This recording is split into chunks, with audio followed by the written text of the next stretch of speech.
Kemudian selawat kirimkan salam selalu kita kirimkan kepada junjungan kita yang besar Muhammad sallallahu alaihi wasallam dengan lafaz Allahumma sholli ala sayyidina Muhammad.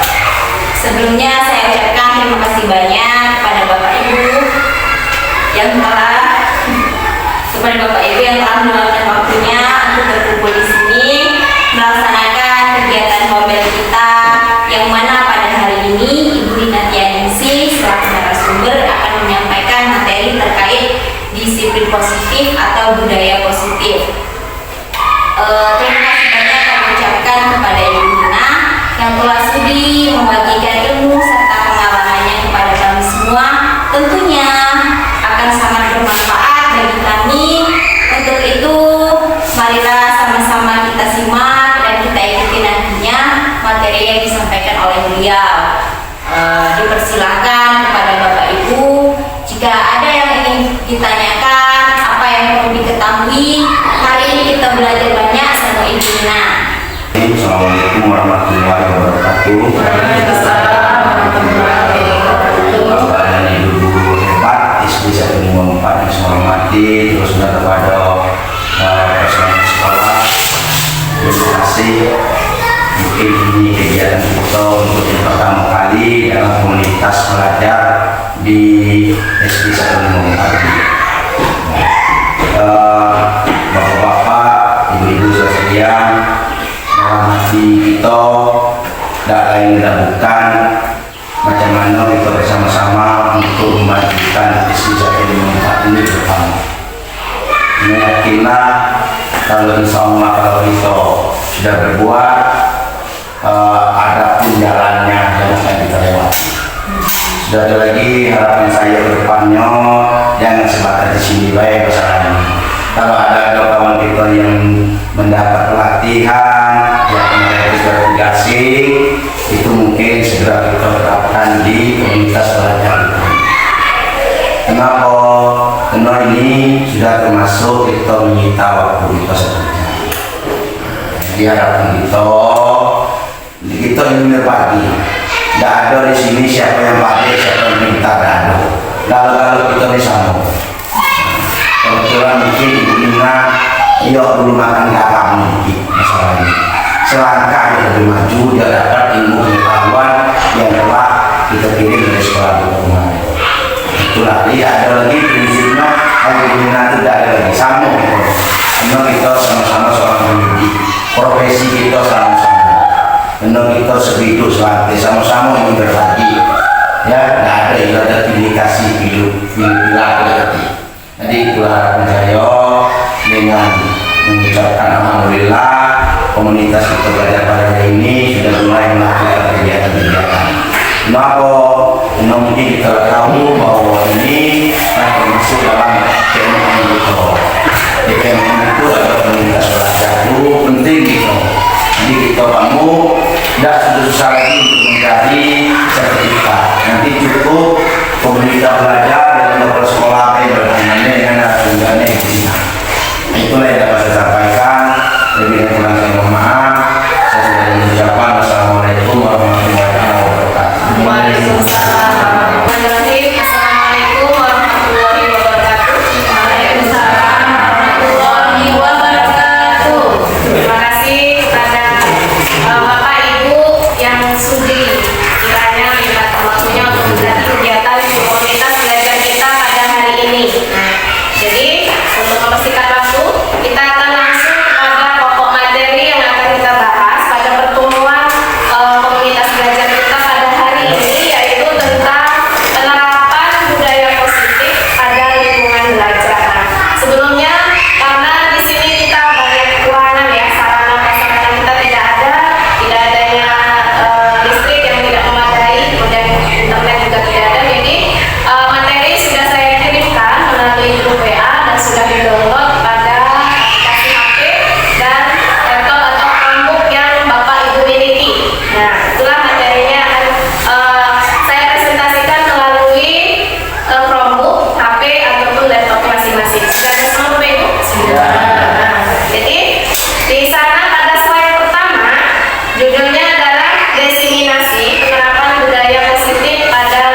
Nah, sebelumnya Bapak Ibu, apa itu budaya positif menurut Bapak Ibu?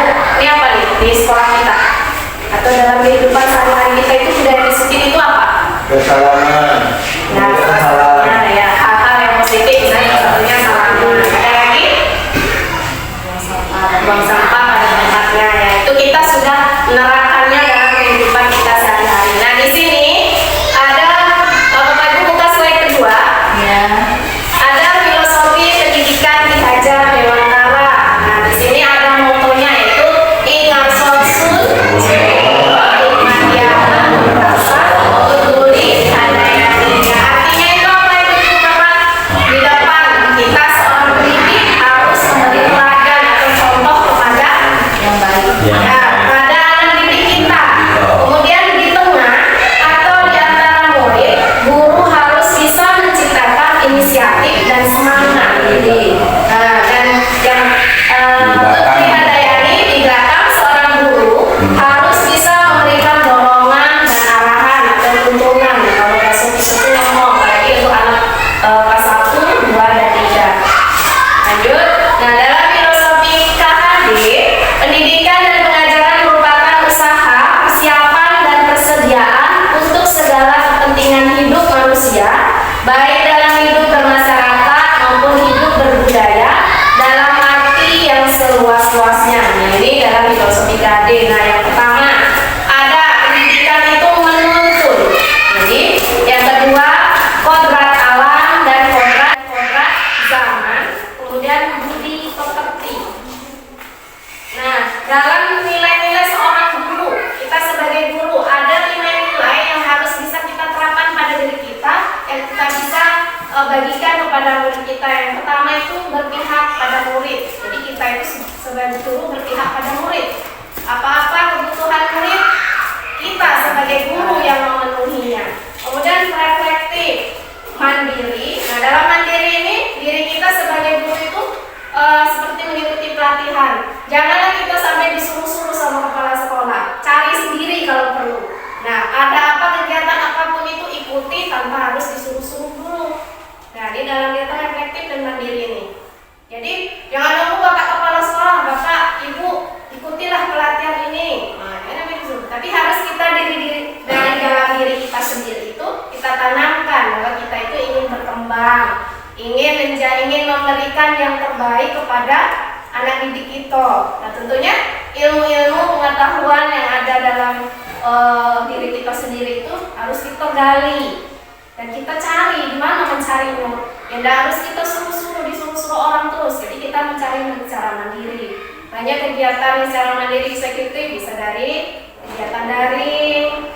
Syukur-syukur kalau dipanggil luring. Nah, dan sekarang ini kan udah jarang nih yang luring, udah kebanyakan daring. Daring itu dalam kegiatan membatik, kemudian ada wadah inspiring teacher. Nah, itu semuanya itu hal-hal kegiatan yang dapat kita buat untuk anak murid kita. Terus apalagi pembatik. Nah, di sini mungkin ada bapak ibunya yang ikut. Jadi seperti Bang ya, jadi kita tuh bukan nggak tahu tuh, jangan terus mengandalkan informasi dari orang lain, tapi kita mencari. Inilah sifat nilai-nilai seorang guru. Kolaboratif. Seperti saat ini kita sudah melakukan kegiatan kolaboratif, baik itu mungkin dengan muridnya, dengan gurunya di sekolah. Salah satunya Kombel. Kombel ini adalah nilai-nilai seorang guru dalam kegiatan kolaboratif dan inovatif. Nah, inovatifnya apa? Kita mungkin punya inovasi-inovasi, ide-ide baru yang untuk bisa digunakan untuk mengembangkan kemajuan sekolah atau kemajuan dalam pendidikan kita di dalam kelas. Ada inovasi-inovasi baru apa yang bisa meningkatkan, misalnya seperti literasi numerasi. Nah, supaya anak didik kita itu mampu atau dia tanpa kita suruh dia sudah tahu, bisa mencari sendiri. Nah, apa inovasi-inovasi kita yang bisa kita tunjukkan kepada mereka supaya mereka itu ada keinginan sendiri untuk bisa meningkatkan literasi dan numerasi tadi. Berikutnya, nah ini budaya positif. Nah, di sini di slide ke 8, Bapak Ibu sudah sampai? Ke 7? Ya. Nah, ada di sini. Apakah Anda setuju dengan pernyataan berikut? 1. pendisiplinan anak. Yang kedua, pemberian hukuman dengan hal positif seperti membaca atau membersihkan halaman sekolah dapat meningkatkan disiplin anak.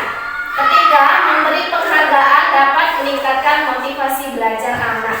Apakah Bapak Ibu setuju dengan pernyataan-pernyataan itu? Setuju, sangat setuju. Ya, setuju ya. Jadi hukuman dapat mendisiplinkan anak, pemberian hukuman dan memberi penghargaan. Berikutnya, nah inilah ada 6 topik yang akan kita bahas pada hari ini. Yang pertama, disiplin positif dan nilai-nilai kebajikan universal. Kedua, teori motivasi, hukuman dan penghargaan. Restitusi. Ketiga, keyakinan kelas. Keempat, kebutuhan dasar manusia. Kelima, restitusi. 5, posisi kontrol. Yang keenam, restitusi. Segitiga restitusi. Nah, sekarang disiplin nilai-nilai kebajikan universal. Pada slide ke-10, Bapak Ibu, boleh buka? Sudah? Jadi sudah? Nah, di sana ada nilai-nilai kebajikan adalah sifat-sifat positif manusia yang merupakan tujuan mulia yang ingin dicapai setiap individu. Nilai-nilai tersebut bersifat universal dan lintas bahasa, suku bangsa, agama maupun latar belakang. Setiap perilaku atau perbuatan memiliki suatu tujuan. Kedua, dengan mengaitkan nilai-nilai kebajikan yang diyakini seseorang, maka motivasi intrinsiknya akan terbangun sehingga menggerakkan motivasi dari dalam untuk dapat mencapai tujuan mulia yang diinginkan. Nilai-nilai kebajikan yang ingin dicapai oleh setiap anak Indonesia kita kenal dengan profil pelajar Pancasila. Nah, di mana dalam profil pelajar Pancasila itu terdapat berapa elemen, Bapak Ibu? Ada berapa? Ada 6 elemen. Nah, inilah yang pertama itu beriman, bertakwa kepada Tuhan yang Maha Esa, berakhlak mulia. Kedua, mandiri. Ketiga, bernalar kritis. Keempat, berkebenekaan moral. Kelima, bergotong royong. Keenam, kreatif. Nah, inilah yang akan kita bentuk dalam nilai-nilai kebajikan yang bisa kita tanamkan di sekolah kita, terutama pada anak murid kita. Nah, inilah nilai-nilai kebajikan universal pada slide ke-11. Nah, di sini ada nilai toleransi, rasa hormat, integritas, menghargai, antusias, empati, keingintahuan, kreativitas, kerjasama, percaya diri, dan komitmen. Nah, di sini ada 9 pilar karakter yang akan kita lihat. Pertama, cinta Tuhan dan segenap ciptaannya. Nah, ini dalam kehidupan sehari-hari kita akan menemukannya seperti ini. Terus kemandirian dan tanggung jawab, kejujuran, hormat dan santun, dermawan, percaya diri, kepemimpinan, baik dan rendah hati, dan toleransi. Nah, ada 7 nilai juga yang di sini ada empati, secara hati, kontrol diri, rasa hormat, kebaikan, toleransi, kemudian keadilan. Nah, di sini ada perubahan paradigma. Kita punya tangan ya Bapak Ibu, ada ini. Nah, di sini coba kita ada A dan B. Nah, misalnya saya dan Bapak Ibu dan teman kita. Nah, sobeklah secari kertas kecil. Nah, ini paradigma. Tuliskan benda atau sesuatu yang sangat berharga untuk Anda, letakkan di salah satu tangan Anda dan genggam benda atau sesuatu tersebut dengan segala daya. Buatlah sebuah kepalan. Nah, itu baru misalnya kita sobekkan kertas dalam kertas tangan kita. Teman Anda B akan mencoba dengan sekuat tenaga dengan berbagai cara untuk meminta Anda memberikan benda tersebut. B bisa membujuk, mengancam, menghardik, merayu, menyuap, apa saja agar dapat membuka kepalan tangan Anda. Apa yang terjadi? Coba Bapak Ibu praktekkan. Ambil kertas, anggap aja ada kertas di dalam tangan kita. Genggam kamu. Nah, genggam tangan kita. Nggak caronya.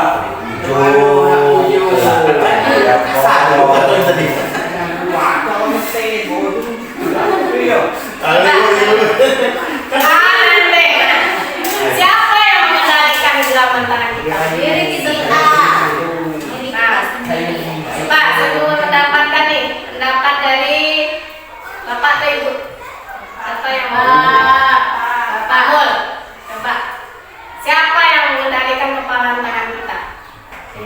inilah. Ya, Dia alasannya? sendiri. Karena yang juga untuk mempertahankan hak itu. Oke, ada lagi Bapak Ibu?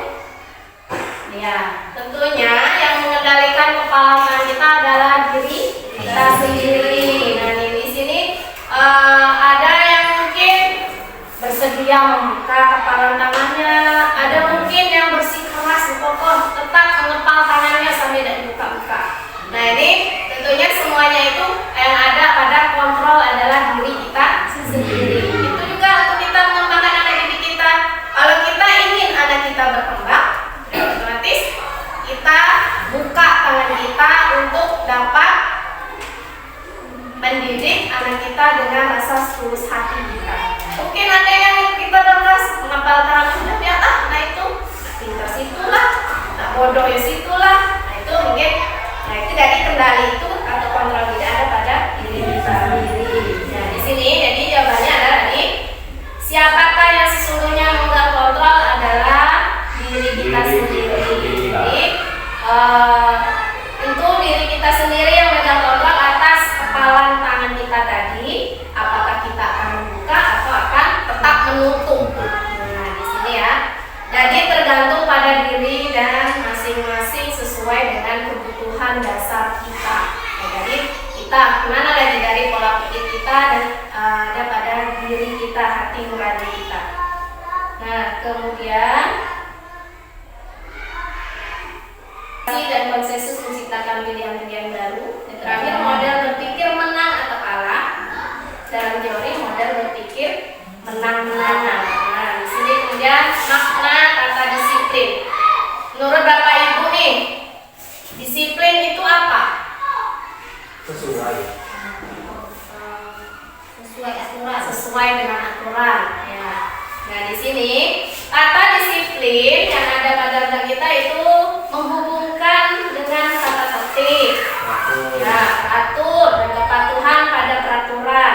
Kata disiplin juga sering dihubungkan dengan hukuman, padahal itu sungguh berbeda karena belajar tentang disiplin positif tidak harus dengan memberikan hukuman. Justru itu adalah salah satu alternatif terakhir dan kalau perlu tidak digunakan sama sekali. Dalam budaya kita, makna kata disiplin dimaknai sebagai suatu yang dilakukan seseorang pada orang lain untuk mendapatkan kepatuhan. Kita cenderung menghubungkan kata disiplin dengan ketidaknyamanan. Jadi hukuman itu Bapak Ibu kalau memang tidak terlalu fatal, itu adalah sebagai pilihan terakhir.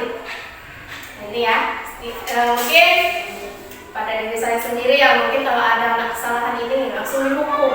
Padahal itu belum tepat sebenarnya ya. Jadi hukuman itu adalah salah satu pilihan terakhir ketika tidak pakai cara satu belum juga berubah, cara dua belum juga berubah. Nah itu adalah sebagai alternatif terakhir. Nah selama ini mungkin cara berpikir kita mungkin belum tepat ya, bahwa sesuatu kalau ada anak yang salah langsung dihukum, ada anak yang kurang tepat ini langsung dihukum. Rasa seperti itu dari kita Bapak Ibu. Ya itu karena itu yang seharusnya itu adalah sebagai alternatif terakhir. Nah di sini ada contoh kasus pada slide ke-17 Bapak Ibu. Nah ada kasus di sini Ibu Anas. Nah nanti Bapak Ibu akan menjawab nih. Ibu Anas guru kelas 2 SD mendapatkan masalah murid-muridnya tidak bisa tertib, berdiri antri di depan pintu kelas dan selalu berebutan masuk ke dalam kelas setelah jam istirahat usai.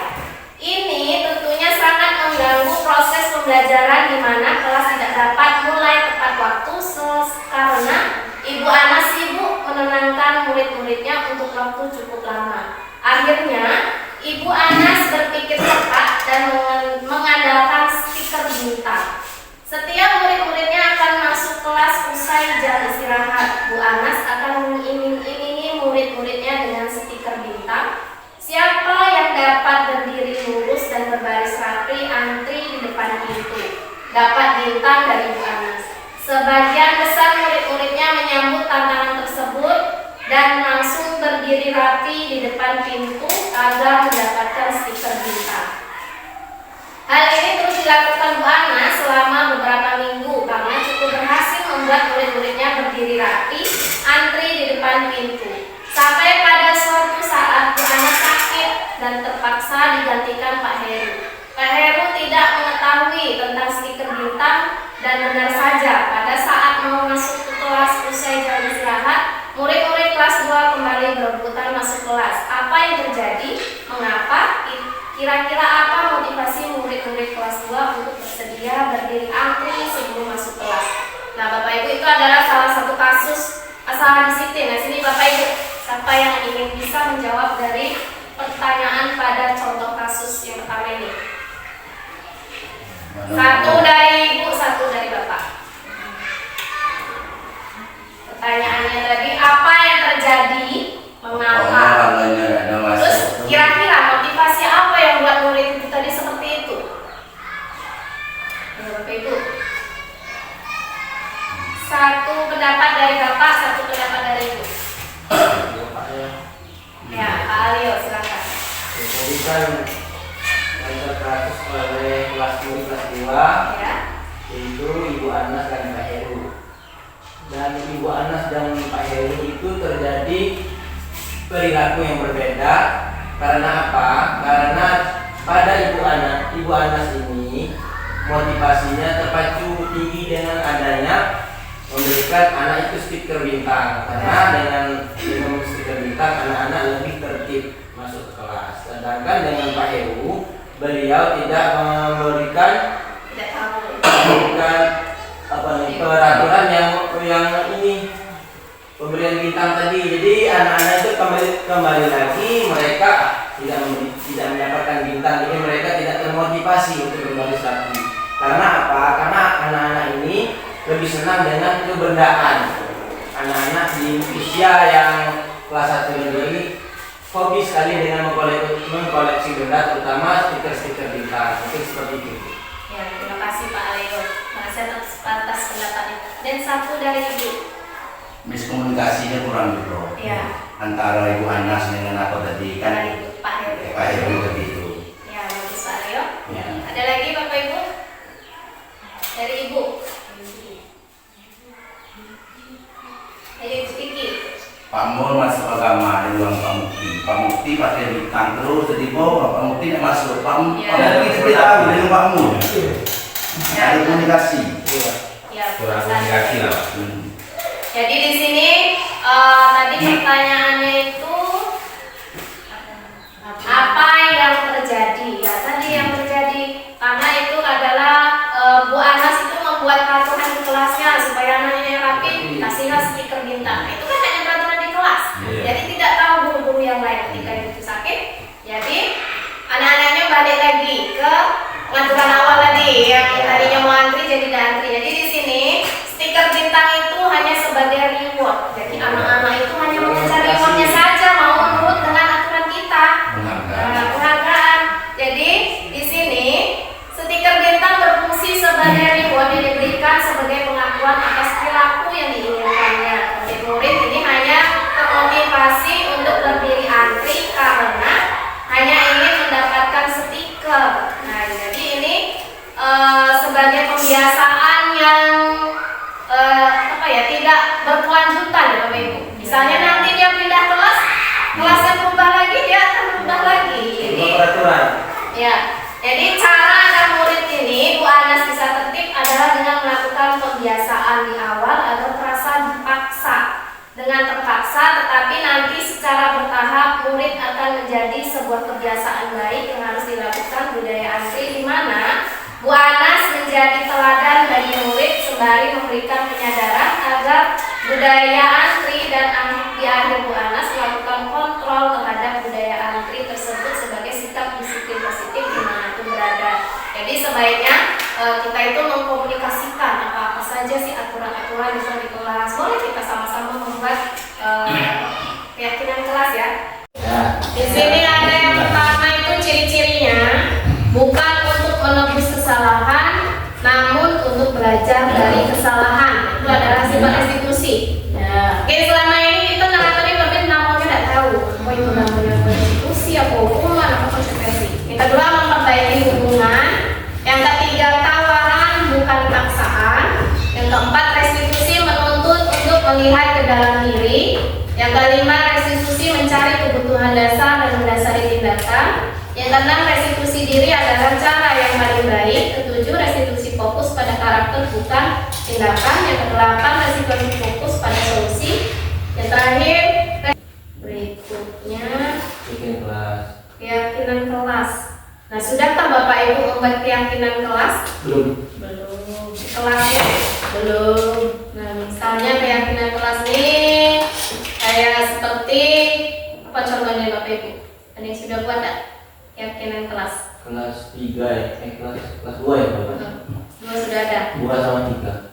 Ya, misalnya ini seperti selalu menerapkan 5S.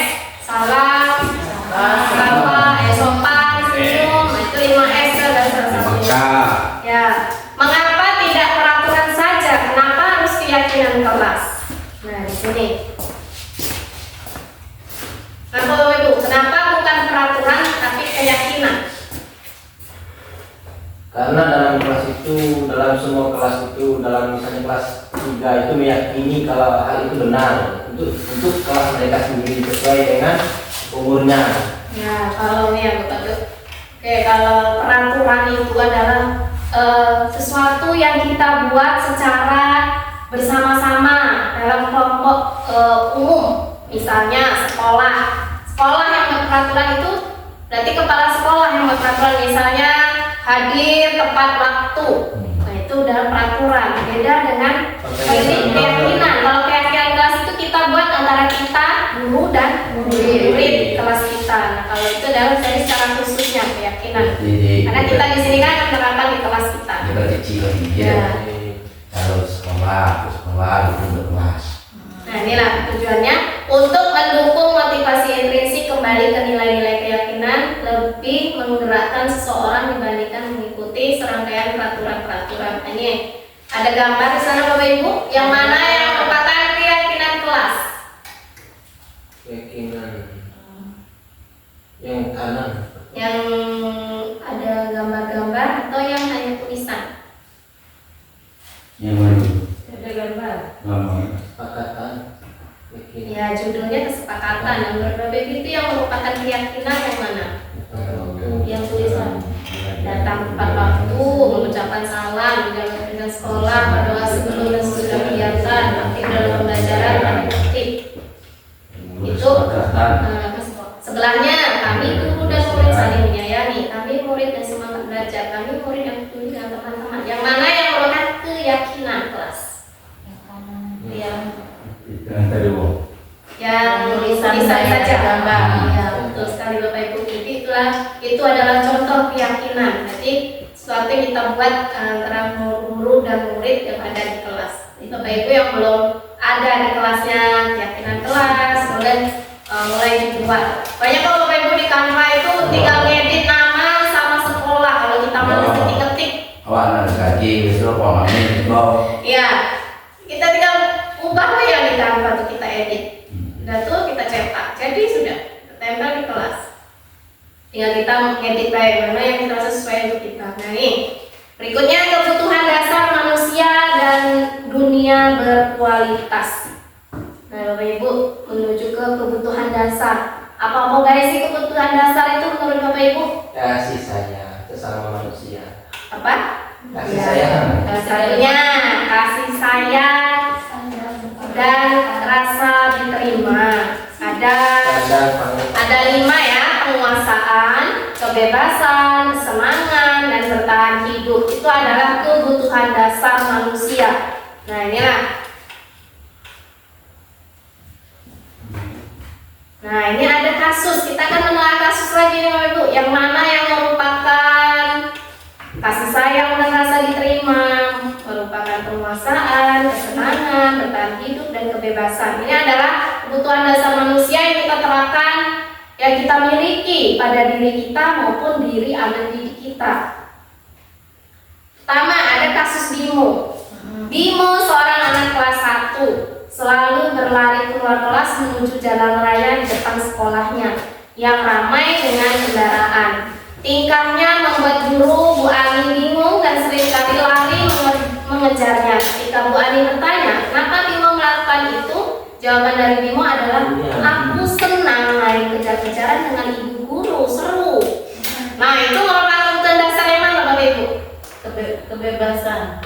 Apakah Kesenangan. kesenangan? Apakah kasih sayang? Kasih sayang. Apa Bapak Ibu? Dia ini banyak. Ada 5 kebutuhan dasar manusia tadi. Termasuk yang mana ya? Kesenangan ya. Dia senang. Kesenangan? Iya, itulah kesenangan. Berarti karena dia senangnya main kejar-kejaran. Nah, kalau kita menemukan murid yang seperti ini, oh berarti kalau dia belajar, kita belajarnya dia buat senang-senang.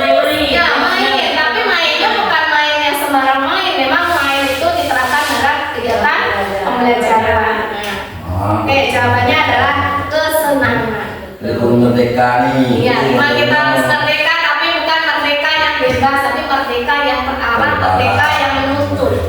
Kasus kedua masih dengan Bimo. Tahu Pak, setiap Nah, tiap anak di kelas itu banyak karakter kelakuannya kan. Bimo seorang anak kelas 1 selalu berlari keluar kelas menuju jalan raya di depan sekolahnya yang ramai dengan kendaraan.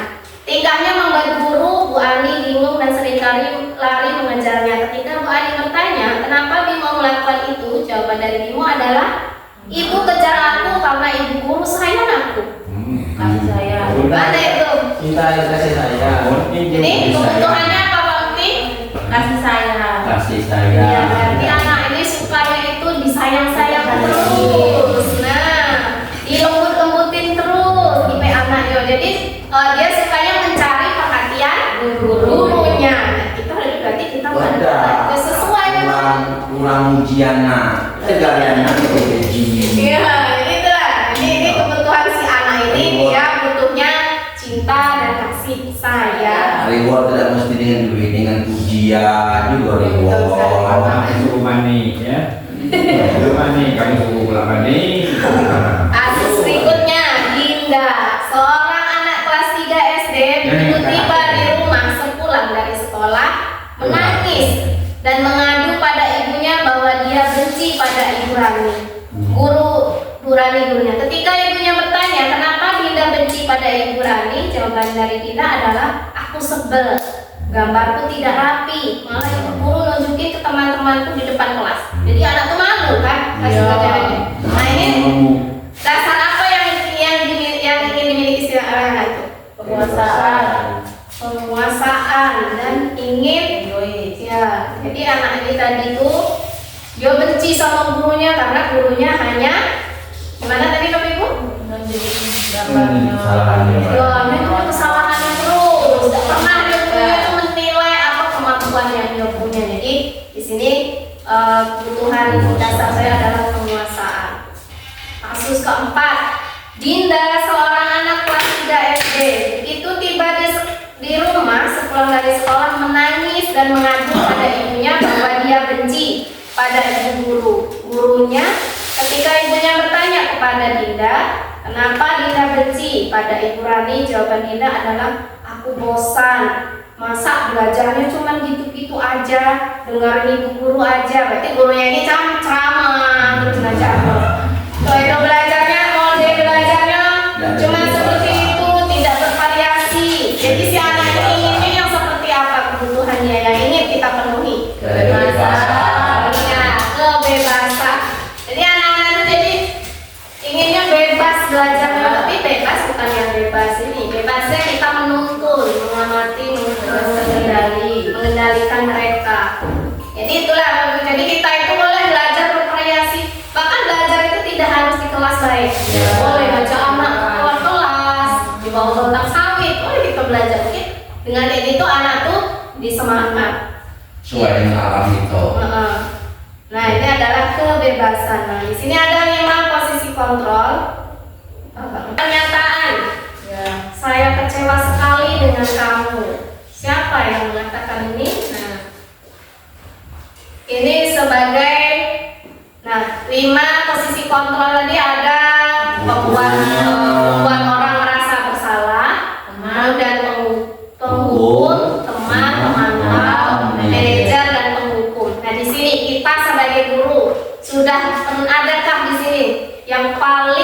sering ponjolkan itu apa? Dari 5 posisi kontrol tadi. Apakah sering membuat anak itu merasa bersalah? Apakah sering jadi pemukul? Apakah sering jadi teman? Atau sebagai pemantau saja? Atau sebagai manajer atau penghukum? Di antara 5 itu tadi, kita sudah sebagai yang mana? Kalau saya hukum. Teman, oke. Ada lagi yang manajer, ada nggak yang manajer? Nah, sebagai pemantau, menyemantau baik. Nah, di sini ada. Apa itu ada? Ada 6 pernyataan dalam kolom itu. Ada. Nah, saya kecewa sekali dengan kamu. Termasuk kontrol yang mana itu Bapak Ibu? Tuh.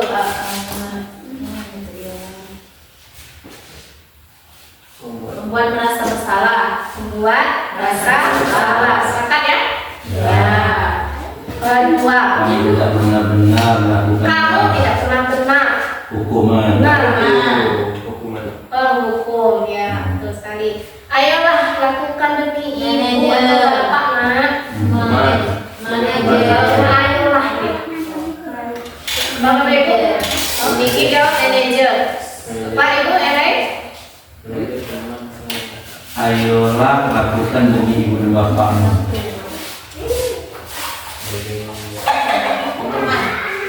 Iya, tepat adalah teman.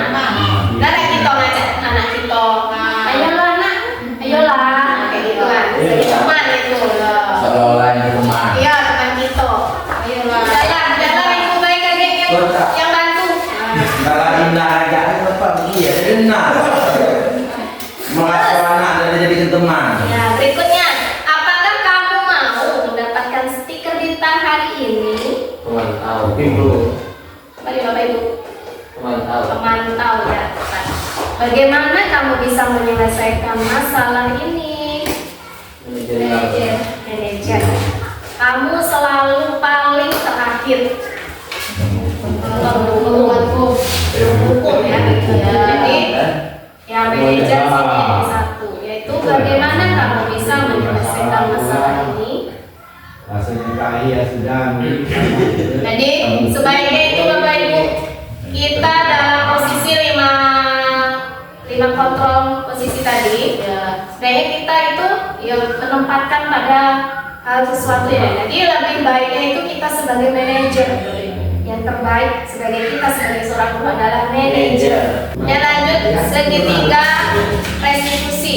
Nah, ini segitiga restitusi sudah ada Bapak Ibu buka? Sudah. Nah, dalam di sini kalau kita mendapatkan masalah dari anak, kita menemui masalah, yang pertama yang harus kita lakukan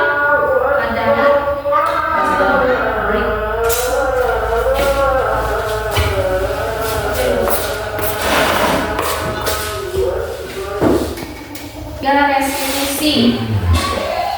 Nah, ini segitiga restitusi inilah yang akan kita terapkan terhadap misalnya anak itu berbuat kesalahan, tidak mematuhi peraturan, tidak meyakini keyakinan kelasnya tadi. Dari gambar segitiga restitusi mana yang didahulukan ya Bapak Ibu? Ada validasi, ada menanyakan, ada menstabilkan.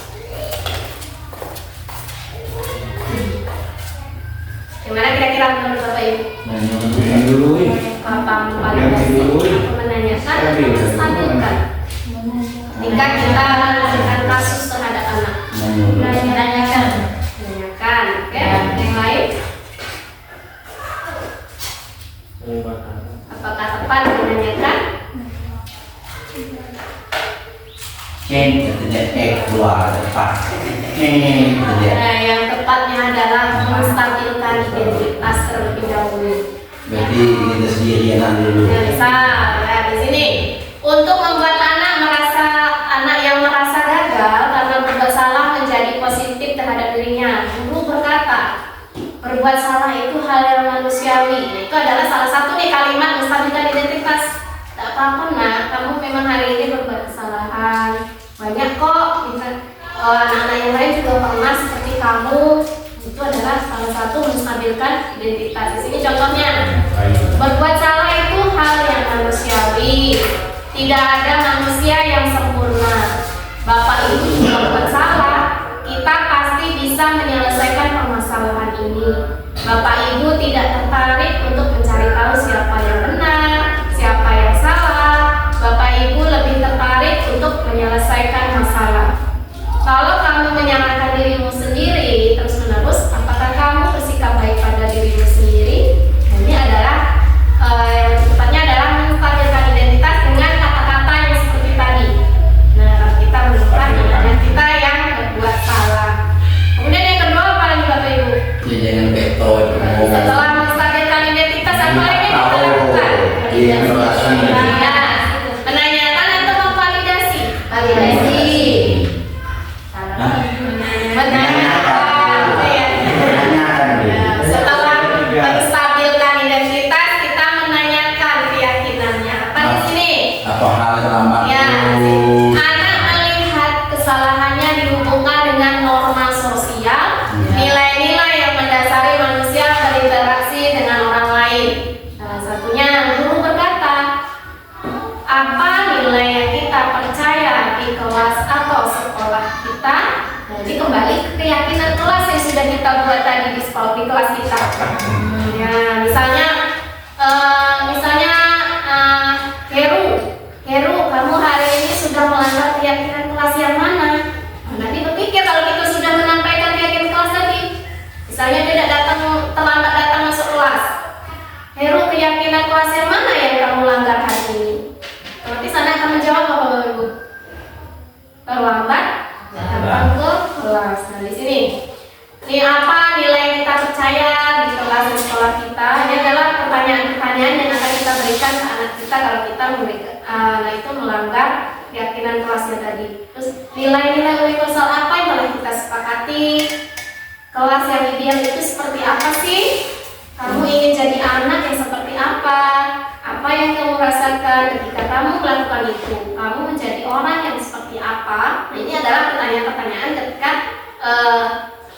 kita akan berikan ke anak kita yang berbuat kesalahan tadi seperti datang terlambat. Dan kita bisa menanyakan keyakinannya dulu setelah menstabilkan identitas.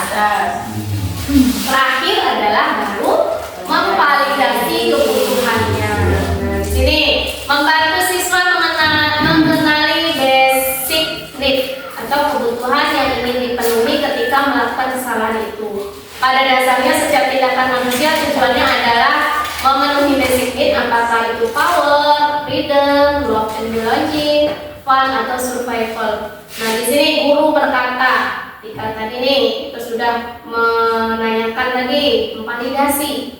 Kamu bisa saja kan melakukan hal yang lebih buruk, tapi kamu tidak melakukannya kan? Kamu bisa punya alasan mengapa melakukannya. Apa yang penting bagi kamu? Kamu boleh tetap berusaha menjadi sikap itu, tapi tambahkan sikap yang lain yang baru. Maukah kamu belajar cara lain untuk mendapatkan yang kamu butuhkan tanpa harus memukul? Apakah kamu bisa melakukan dengan lebih baik besok pagi? Misalnya ini anak yang suka pukul temennya. Nah, inilah validasinya. Jadi bisa kita memberikan pertanyaan-pertanyaan yang memvalidasi kebutuhan si anak ini tadi. Jadi untuk segitiga restitusi ketika kita menemukan anak yang bermasalah, yang pertama tadi apa dulu Bapak Ibu? Menstabilkan identitas. Dulu dengan pertanyaan-pertanyaan tadi contohnya. Kemudian menanyakan. Yang terakhir memvalidasi. Adalah tiga itu. Nah, di sini tadi kalau menstabilkan tadi, yaitu pertanyaan tadi setiap orang pasti melakukan kesalahan, itu salah satunya. Kalau menanyakan tadi nilai-nilai apa yang harus disepakati, jadi kita harus membuat keyakinan kelas terlebih dahulu. Nah, ada kasus lagi nih, Anto dan Dino. Kita akan melihat restitusinya kemana dulu. Bapak Ibu bisa baca. Dino sedang bermain bersama di lapangan basket dan tiba-tiba terlibat dalam sebuah pertengkaran adu mulut. Dino pun menjadi emosi dan mengadakan kontak fisik, menarik kemeja Anto dengan kasar sampai 3 kancingnya terlepas. Pada saat itu guru piket langsung melerai mereka dan membawa mereka ke ruang kepala sekolah.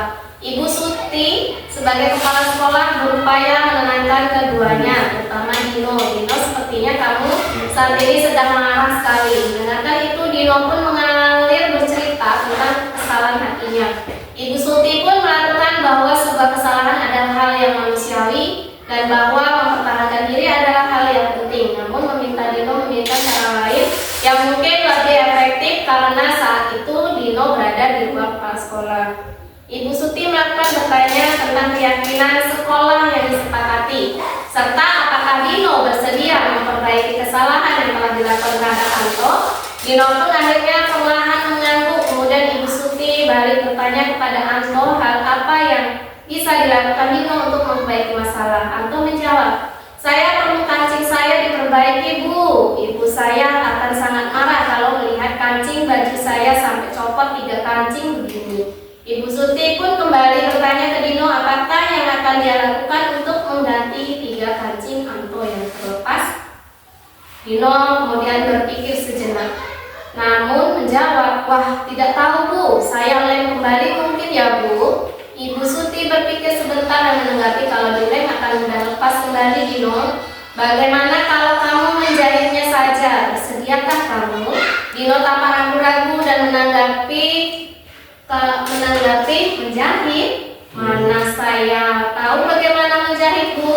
Ibu Suti meneruskan, apakah kamu bersedia belajar menjahit? Dino berpikir sejenak, memandang kemeja Anto dan menanggapi, yang mengajari saya siapa, Bu? Dengan cepat Ibu Suti menjawab, Pak Irfan, guru tata busana.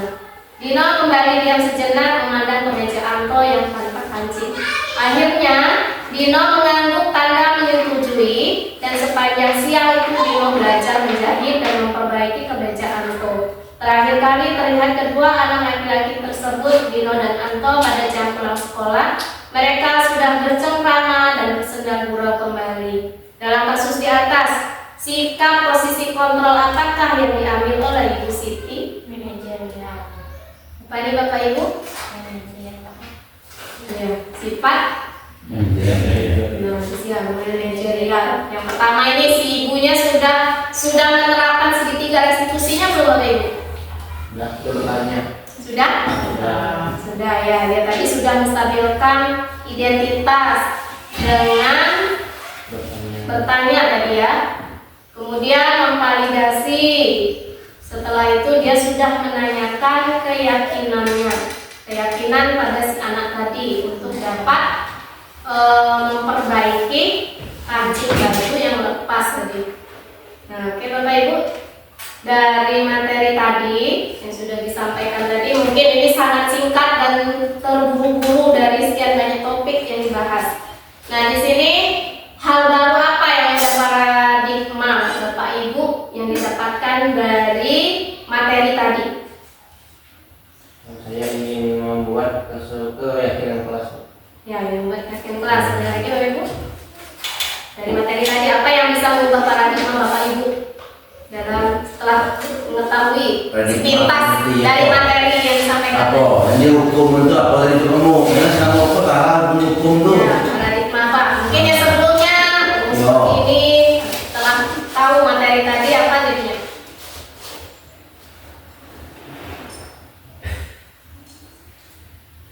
Aku udah.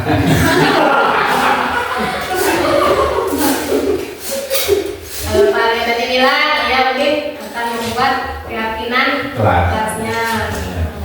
Terus ada pula perasaan apa yang Memperbaiki yang selama ini salah, misalnya dengan cara menghukum, cara jadi konsekuensi, kasih konsekuensi berdasarkan kesepakatan kelas. Oke. Kedua nih, perasaan apa yang muncul selama mengikuti sesi ini khususnya mengenai makna disiplin dan motivasi? Perasaan Bapak Ibu hari ini setelah mendapatkan ini. Perasaan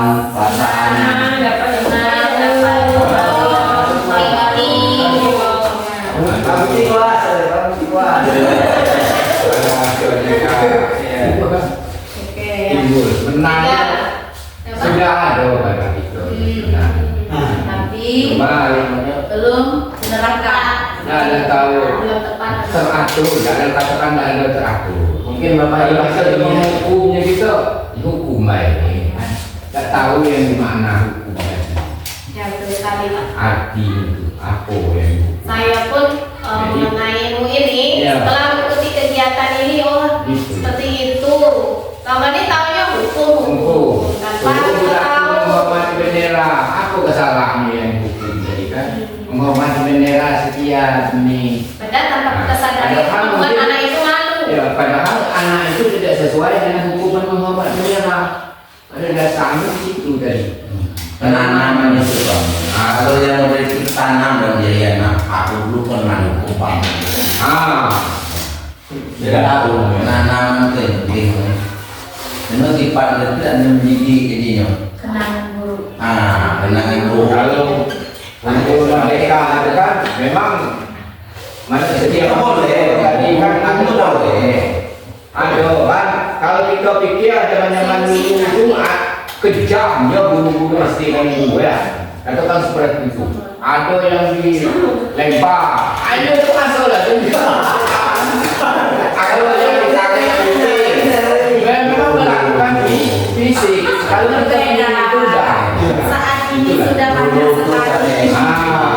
Cuma dengan ada yang pengetahuan teknologi seperti sekarang ini, itulah tadi. Iya. Jadi kalau itu digali Dulu dah ada ham.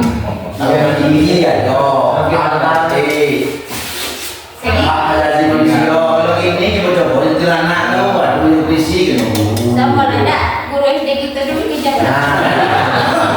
tapi merasa menghukum anak itu terlalu lebih tidak. Tapi anak itu bisa dia berpikir, oh apa yang aku penuh hukum, mungkin aku berbuat memang aku bersalah.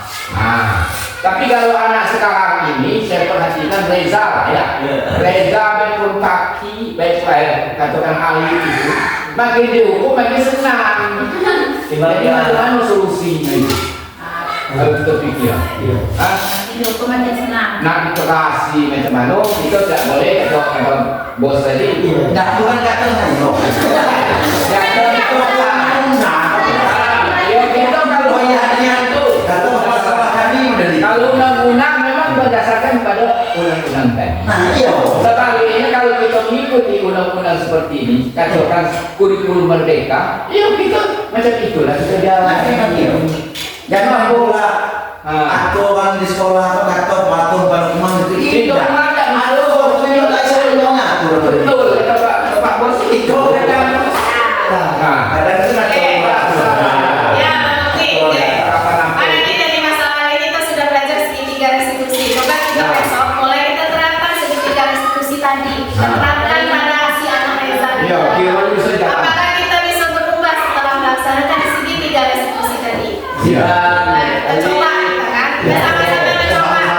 Dan kita di dalam kelas kita punya masalah muridnya masing-masing. Saya banyak lagi masalah. Kita coba kita terapkan dalam segitiga restitusi Kalau tadi kelas kan. semua ada masalah. Dan lima posisi Tidak, kontrol. tidak semua. Tidak itu nyom melakukan apanya enggak. Cuma dia itu tidak punya rasa malu. dia itu bermain dalam kota. Baca. Silahkan montek. Belajar.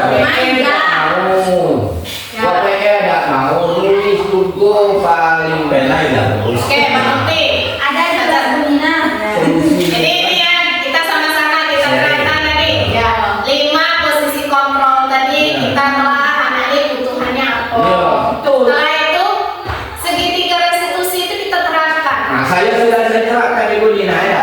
Sudah kan kita menerapkan itu. Katakan anak ini ya, macam bilang semacam itu. Itu karakter itu guru lah. Itu ini punya karakter semua. Ya. Anak itu anak itu. Bagaimana anak itu? Ya. Nah, itu. Dan apa? Apakah kita terapkan secara ya katakan perkataan kita tadi dengan secara rayuan, dengan secara terangkan? Nah, itu kan berlaku karakter kita. tuh kan belum pakai kurikulum merdeka tapi masih pakai karakter karena nggak bukan pendidikan. iya Nggak ada diraih pendidikan. pernah diraih dulu ya rumah itu lagi secara wapunnya lah ibarat kita lah itu agak lebih keras suara kita macam mana namun data fisiknya enggak kita tahu secara mudik itu kan karakter itu masing-masing semua guru sudah mengalami Baiklah Bapak Ibu, nah itulah jadi kita mempunyai masalah kita masing-masing masing-masing saya sama-sama kita belajar untuk bisa mengubah anak-anak kita menjadi lebih baik. Itu karakter itu bukan itu guru baik, mungkin di rumahnya sudah tertanam yang seperti itu yang dari kecil mereka orang tua lebih banyak bersama anak-anak jadi terbawa-bawa sampai ke sekolah. Setidaknya walaupun anak itu berubah atau tidak kita udah berupaya dan segala apapun upayanya itu. Anak itu mungkin tidak berhasil, mungkin mudah-mudahan nanti lambat-lambat laun anak itu akan berubah menyadari bahwa yang kita lakukan itu untuk membuat mereka menjadi lebih baik. Jadi itulah Bapak Ibu ya. Jadi peran anak seperti apa yang kita lakukan, yang kita lakukan nantinya ya Bapak Ibu. Terhadap menurut pihak dari ya menuntut Aku bangun. amok Ingat sosok bodoh, iman doang kosong, turi hati-hati. Baiklah Bapak Ibu. Baiklah, itulah materi yang dapat saya sampaikan. Tadi hanya sharing ya Bapak Ibu. Saya di sini bukan hanya saya merasa pintar, tidak. Saya juga sebagai ini ya berbagi informasi, berbagi informasi dan ilmu ya, terhadap Bapak Ibu guru di sini. Nah, saya pun belajar, atau Bapak Ibu guru juga harus belajar. Kita harus bisa mandiri, bisa mencari informasi terhadap hal-hal baru, hal-hal yang bisa memajukan anak didik kita, diri kita sendiri, sekolah kita, tentu dengan perkembangan zaman yang semakin maju. Tidak hanya seperti itu saja. Dan demikianlah Ibu, Bapak Ibu yang dapat saya sampaikan. Saya akhiri. Wassalamualaikum warahmatullahi wabarakatuh. alhamdulillah ya malah bisa seperti Apa materi di ruang sebelah? Jangan hubungan dengan berbeda. Kepala sekolah apa ini gurunya beda-beda kan? itulah namanya pertemanan Selanjutnya sebagai penutup akan dibaca doa yang akan beliau ada pertemanan ada pertemanan ya. Ayo, bangun. dan begitu bisa ada anak itu